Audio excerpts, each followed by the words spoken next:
Hello dear students, welcome to my class. আমার ক্লাসে তোমাদের সকলকে অনেক অনেক স্বাগত। আমি নন্দিতা ঘোষ তোমাদের সঙ্গে যুক্ত হয়ে গেছি আজকের একটা ছোট্ট ইনফরমেশন ভিডিও নিয়ে। তোমরা জানো যে আমরা একটা ইউটিউবে চ্যানেল শুরু করেছি, যেখানে দাঁড়িয়ে আমরা কিন্তু সিডিপি এবং টেটের হয়ে কিছু বিষয় তোমাদেরকে পড়াচ্ছি, মানে আমি ব্যক্তিগতভাবে পড়াচ্ছি এবং বাংলাকে দেখানোর চেষ্টা করছি। আমরা চেষ্টা করব যে সপ্তাহে দুটো করে অন্তত শর্টস তোমাদের জন্য দেওয়ার, যেটা ইনফরমেশন শর্টস হিসাবে তোমাদের কাছে পরিচিতি পাবে।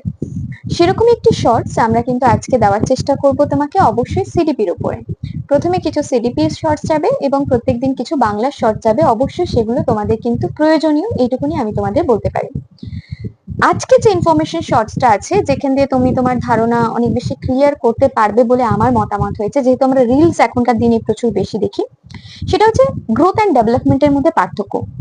We all know about CDP, child development pedagogy. সেখানে আমাদের দুটো বিষয় থাকে, সেটা হচ্ছে ডেভেলপমেন্ট এবং growth. What is development and what is growth? When we are talking about growth, যখন আমরা গ্রোথের কথা বলি, তখন তোমাকে বুঝতে হবে যে কোনো একটা জীবের বৃদ্ধির কথা আমরা আলোচনা করছি, কোনো একটা জীবের বড় হওয়ার কথা আমরা আলোচনা করছি। অবশ্যই সেটা শারীরিক ভাবে, সেটা কিরকম হতে পারে, কোনো বিষয়বস্তু উচ্চতা বেড়েছে, কেউ স্থূল হয়েছে, কেউ মোটা হয়েছে, কেউ রোগা হয়েছে।